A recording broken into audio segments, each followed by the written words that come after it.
السلام علیکم دوستو، آج ہم جس ٹاپک پر بات کرنا چاہتے ہیں وہ ٹاپک ہے تاج محل۔ تاج محل ہندوستان کے شہر آگرہ میں واقع ایک مقبرہ ہے۔ اس محل کی تعمیر مغلیہ پانچواں بادشاہ شاہجہاں نے اپنی بیوی ممتاز محل کی یاد میں بنائی تھی۔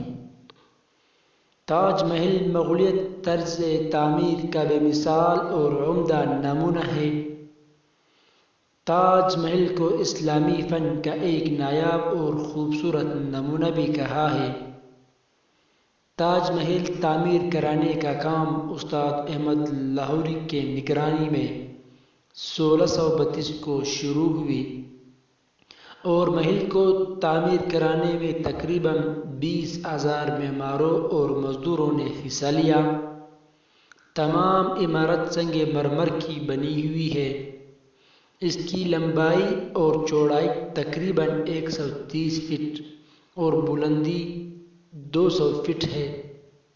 عمارت کے چاروں کونوں پر ایک ایک مینار ہے۔ عمارت کا چبوترا یعنی جہاں سے عمارت شروع ہوتا ہے، سطح زمین سے 7 میٹر اونچا ہے۔ عمارت کے پشت پر دریائے جمنا بہتا ہے اور سامنے کی طرف ایک حوض ہے اور مغلیہ طرز کا ایک خوبصورت باغ بھی ہے۔ تاج محل 1650 کو پائے تکمیل تک پہنچا۔ تاج محل دنیا کے سب سے حیران کن جگہوں میں سے ایک ہے۔ ہر سال 20 لاکھ سے زیادہ لوگ انسان کی یہ خوبصورت بنائی ہوئی عمارت کو دیکھنے کے لیے مختلف ممالک سے بھارت میں آنے کے لیے سفر کرتے ہیں۔ تاج محل صرف ایک مقبرہ نہیں بلکہ یہ بھارت کا ایک پہچان بھی ہے۔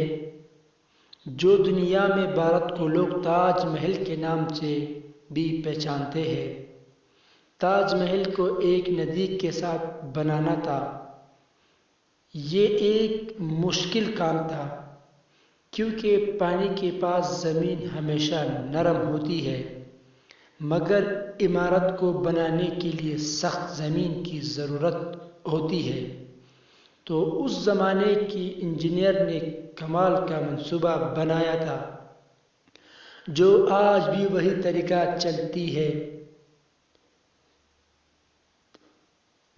تب تک زمین کو کودنا پڑتا ہے جب تک سخت زمین نہ مل جائے، اور اس کے بعد اس تعمیراتی گڈھے میں سیمنٹ اور پتھر ڈال کر بنیاد کو پکا بنانا ہے۔ جو آج بھی بنیاد کو مضبوط کرانے کے لیے لوگ یہی ترکیب استعمال کرتے ہیں۔ اس زمانے میں یہ ترکیب ایک نایاب ترکیب تھا۔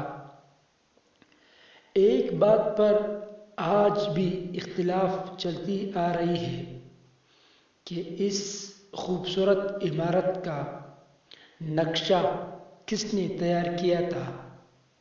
کچھ درباری دستاویزات سے پتہ چلتا ہے کہ ایرانی انجینئر احسان امینی نے اس عمارت کا نقشہ تیار کیا تھا، مگر بادشاہ نامے میں لکھا ہے کہ خود شاہجہاں نے اس عمارت کا نقشہ تیار کیا تھا۔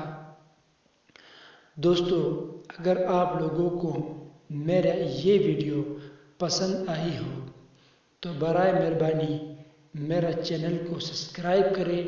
انشاءاللہ آئندہ بھی آپ لوگوں کی خدمت میں ایسی معلوماتی ویڈیو پیش کروں گا۔